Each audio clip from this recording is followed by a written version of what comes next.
Antes de existir a cidade, antes do trem, antes das ruas, das casas, das igrejas, antes mesmo de alguém imaginar uma escola, havia apenas terra.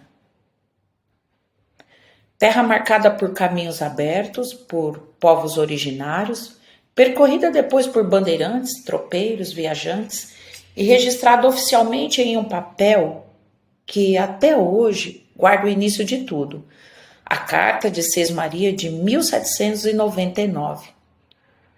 Quando os portugueses chegaram ao Brasil, tinham uma enorme preocupação: produzir riquezas para o mercado europeu. O açúcar era ouro branco, faltavam trabalhadores, sobrava terra. E foi assim que o rei dividiu o território em gigantescas faixas, as capitanias. E os donatários, seus amigos e aliados, receberam o direito de doar parte dessas terras. Nasciam as sesmarias, glebas tão grandes que podiam ultrapassar 6.000 alqueires.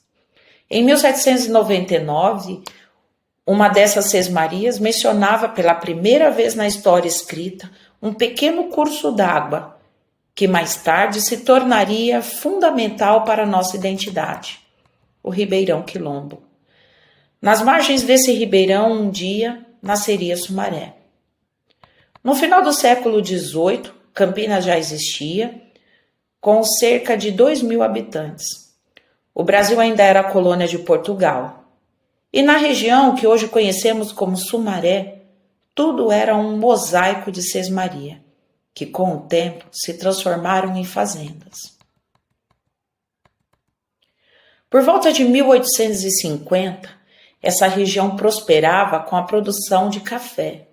Fazenda como Candelária, Palmeiras, São Francisco, Quilombo, Paraíso, Sertãozinho, entre tantas outras, floresciam nas terras férteis do Quilombo.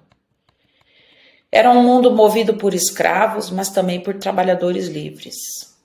Muitos desses imigrantes que chegavam aos poucos, o café colhido aqui fazia uma longa jornada. 15 dias no lombo de burros até o Porto de Santos. Uma viagem lenta, cansativa, perigosa, mas tudo mudaria com a chegada do trem.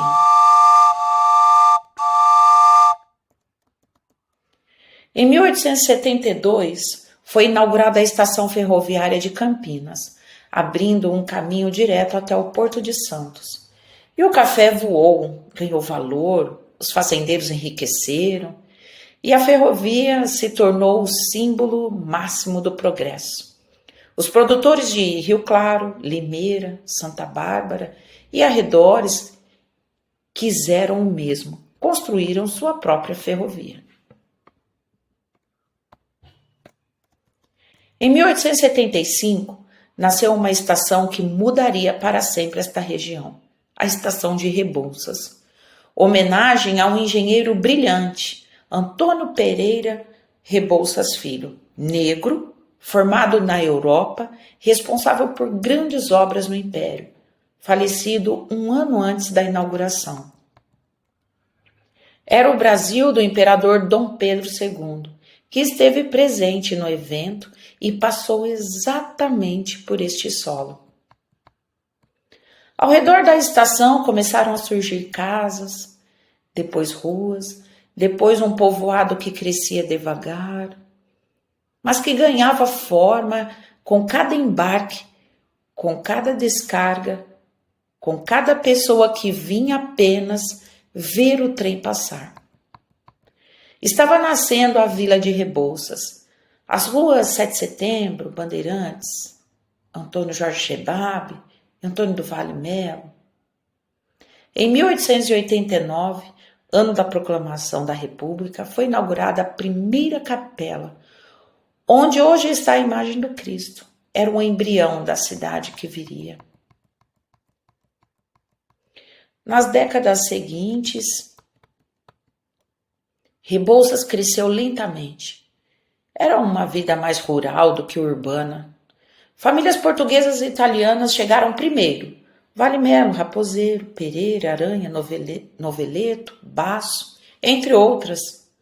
Aos poucos vieram russos, austríacos, espanhóis, alemães e norte-americanos. O território de Rebouças era enorme. Abrangia o que conhecemos hoje como Nova Veneza, Matão, Hortolândia e Nova Odessa. Em 1909, tornou-se distrito de paz, passando a ter cartório, registros civis e maior autonomia administrativa. E sempre o Ribeirão Quilombo silencioso, cortando a terra e a história ao meio. E foi nesse cenário de terras férteis, imigrantes esperançosos, locomotivas barulhentas, trilhas de burros, café secando ao sol e água correndo no quilombo, que algo muito importante estava prestes a nascer. Algo que mudaria para sempre o futuro de milhares de crianças. Algo que se tornaria o coração da comunidade. Uma escola. Há histórias que nascem pequenas, mas crescem junto com o coração de um povo. E há escolas que, mais do que ensinar, ajudam a construir a alma de uma cidade. Essa é a história da Escola Estadual Professor André Rodrigues de Alckmin, ou como era chamada há um século, o Grupo Escolar de Rebouças. Tudo começou lá atrás, quando Sumaré ainda nem era Sumaré. Era o distrito de Rebouças, um lugar de fazendas, trilhos de trem e sonhos miúdos. As crianças aprendiam nas escolas isoladas, espalhadas pelos bairros Paraíso, Jacuba, Nova Veneza. Os professores vinham de longe de trem e das estações, seguindo de trole ou carroça até as salas de aula de chão batido. Eram homens e principalmente mulheres que levavam consigo o livro, o giz e uma coragem imensa. Em 1921, essas pequenas escolas se uniram. Assim nasciam as Escolas Reunidas de Rebouças. E 4 anos depois, em 28 de maio de 1925, um decreto oficializou um novo tempo, o tempo do Grupo Escolar de Rebouças. A escola foi instalada em 4 de junho de 1925. Eram 239 alunos, 8 classes e um ideal enorme. O ideal de formar cidadãos. À frente, o professor Vicente Ferreira Bueno, e com eles nomes que ecoam até hoje. Plínio Machado da Silva, Beatriz Toledo Lima, Adalgisa Delgado, Maria Amélia Carvalho. Foram eles os pioneiros da educação sumareense. O prédio ficava na Praça da República, sabe ali onde está a nossa lotérica? Ali, o som das vozes infantis misturavam-se ao apito do trem e até mesmo ao sino da igreja. Mas o Brasil vivia tempos turbulentos. Em 1924, a Revolução Paulista fez as aulas pararem por dias. Em 1932, a Nova Guerra, a Revolução Constitucionalista. Até mesmo o porteiro da escola, Sr. Josias Pereira de Souza, foi servir ao exército. E mesmo quando as batalhas cesaram, outras chegaram. Epidemias de varíola, sarampo e até mesmo coqueluche. Abateram famílias inteiras, mas a escola resistiu. Continuou sendo abrigo de saber, esperança e fé. Nessa época, 2 funcionários da escola foram pracinha na guerra. Dorival Gomes Barroca, Pipo Barroca, como era conhecido, respirava música. Explica-se, era o filho do maestro e imigrante português José Maria Barroca. Hoje é o símbolo da música de Sumaré. Comandou vários grupos musicais e formou como um grande professor de música que foi várias gerações de instrumentistas. Sua carreira artística na velha Rebouças poderia não ter decolado como um simples motivo. Foi pracinha no Brasil da Segunda Guerra Mundial. Por pouco não morreu lá na Itália. Uma bomba explodida dentro de um grupo de combatentes tirou-o do conflito. Saiu do hospital com trauma e demorou para se recuperar. Depois disso, foi trabalhar como servente no grupo escolar Professor André Rodrigues de Alckmin, onde se aposentou.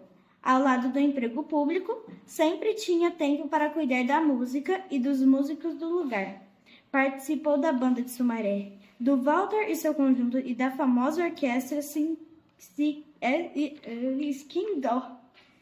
Finalmente, seu trabalho foi reconhecido. A prefeitura profissionalizou a banda. Antônio Paliotto foi pracinha na Segunda Guerra Mundial. Participou com outros sumaraenses da campanha na Itália. Nascido em Montemor, Paliotto, como era conhecido, morou em Sumaré com a esposa Marta e os filhos José Maria Paliotto e Jamil Paliotto.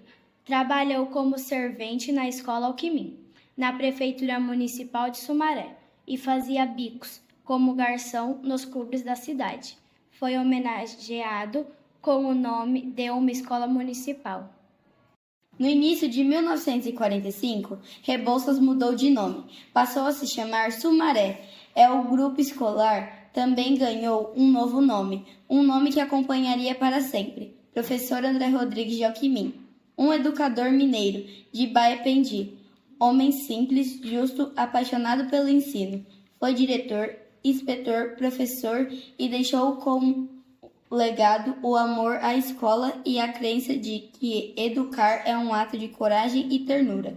No dia 7 de julho de 1945, a escola recebeu oficialmente seu nome e sua alma.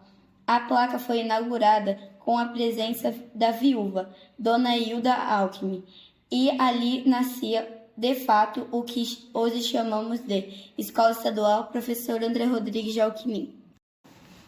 Mas os anos passaram e a cidade cresceu. Então, em 1953, Sumaré finalmente se emancipou de Campinas. O prédio antigo ficou pequeno. Então, em 1955, a prefeitura doou um novo terreno na rua Dom Barreto, um quarteirão inteirinho para abrigar o futuro. O novo prédio foi inaugurado em 24 de março de 1958. Era moderno, espaçoso e cheio de vida. Nessa época, quem assumiu a direção da escola foi a professora Esmeralda Padilha, e com ela chegou também o dentista Dr. Manuel Rosa dos Reis. O dentista atende por mais de 30 anos as crianças do bairro, um gesto simples, mas que fez história. Nos anos 90, os anos 90, época que as crianças brincavam na rua, o Alckmin passou a atender apenas o ensino fundamental 1. A escola sempre acolhendo os pequenos, formando leitores e até mesmo despertando sonhos. Em 2020, chega à escola o diretor Edmar Antônio Alves, e ainda enfrentávamos os ecos da pandemia. A tecnologia invadia as salas de aula. Aulas online, CMSP, lives, máscaras, álcool em gel, plataformas. Ufa, que dureza, não foi fácil, mas a Alckmin resistiu, como sempre. Em 2025, ano do nosso centenário, nossa escola foi condecorada com o título de Escola Diamante. Todos nós, da Escola Alckmin, fomos condecorados com o título de Escola Diamante. Graças ao esforço e à dedicação incansáveis de nossos mestres, atingimos a meta do IDESB, um marco que não celebra apenas números, mas o brilho humano de quem acredita na educação pública de qualidade. Este é o Alckmin, ontem, hoje e sempre. A escola que educa com amor, transforma e faz história.